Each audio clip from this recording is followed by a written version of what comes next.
Hello friends, അച്ചി കിച്ചണിലേക്ക് ഒരിക്കൽ കൂടി സ്വാഗതം. ഇന്ന് ഞാൻ മാമ്പഴ പുളിശ്ശേരി വെക്കാൻ പോവുക. ആദ്യം നല്ല നാടൻ പഴുത്ത 5-6 മാമ്പഴം ഞാൻ എടുത്ത് വെച്ചിട്ടുണ്ട്. ഇനി അതിൻ്റെ തൊലി കളഞ്ഞ് വൃത്തിയാക്കി വയ്ക്കാം. ഞാൻ തൊലി കളഞ്ഞ് വൃത്തിയാക്കി കൊണ്ടുവന്ന് വെച്ചിട്ടുണ്ട്. അതിനി ഒരു പാത്രത്തിലേക്കാക്കാം.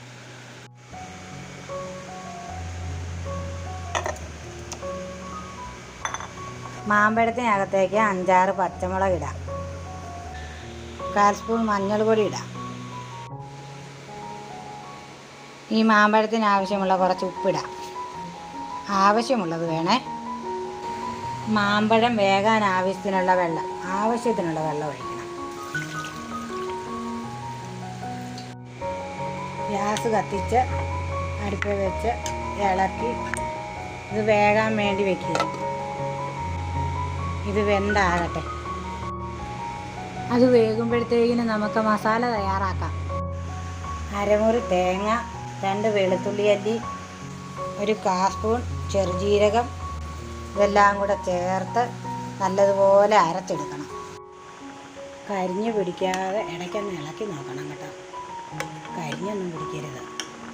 കരിഞ്ഞ് പിടിക്കാതെ ഇളക്കി കൊടുക്കണം.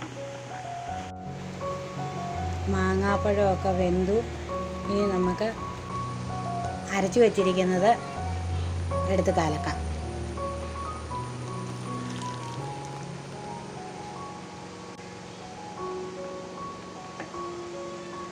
അരപ്പെല്ലാം കലക്കി ഇതിൻ്റെ ചുവ മാറുന്നിടം വരെ ചൂടാകാൻ വെക്കാം. മാമ്പഴ പുളിശ്ശേരിയൊക്കെ അതിൻ്റെ ചുവയെല്ലാം മാറി എല്ലാം റെഡിയായി. ഇനി അത് കുറച്ച് നേരത്തേക്കിന് തണുക്കാൻ വെക്കാം. ഈ പുളിശ്ശേരി കുറച്ച് നേരം ചൂടാറാൻ വെച്ചിട്ട് കുറച്ച് തൈര് കലക്കിയെടുക്കണം. അത് ചെറിയ ചൂടോടെ ഒഴിക്കാവുള്ളൂ. ഒരുപാട് ചൂടോടെ ഒഴിച്ചാൽ പിരിഞ്ഞു പോകും. അത് കാരണം തൈരെടുത്ത് അത് കുറച്ച് ഒഴിച്ചു കൊടുക്കണം. കൂടുതൽ ചൂടോടെ ഒഴിച്ചാൽ അത് പിരിഞ്ഞു പോകും.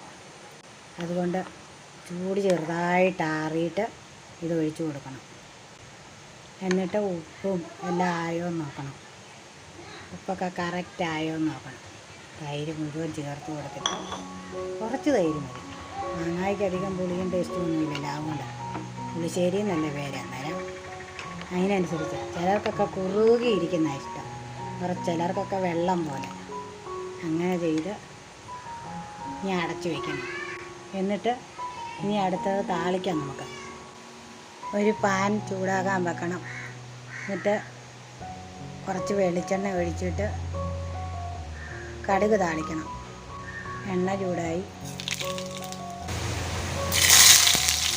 ഉള്ളിയിട്ട്